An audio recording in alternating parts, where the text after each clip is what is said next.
Тараз қаласындағы нөмір 30 мектепте білім беру ұйымдарындағы экологиялық білім мен тәрбие берудің мазмұнын оқушылардың экологиялық мәдениетін қалыптастыру мақсатында туған өлке табиғатының тазалығы және экологиялық мәдениет тақырыбындағы облыстық ғылыми-практикалық конференция өтті.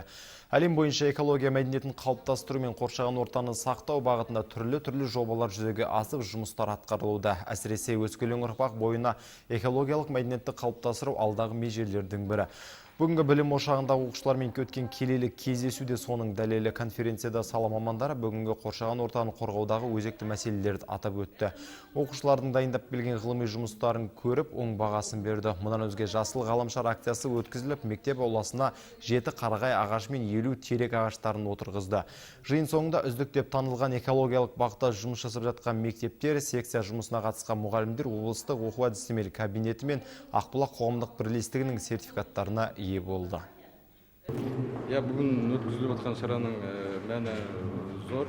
Сондықтан осы шарамен, осы конференцияға ғана шектеліп қалмай, болашақта бұның кең түрде кеңейіп өткізілген, облыс көлемінде өткізілген бізді қуантады. Сондықтан табиғатты қорғау, қоршаған ортаны қорғау әрі адамзаттың борышы болғандықтан бұл конференцияның өткізіліп жатқан мәні зор және бұл конференцияны біз қолдаймыз.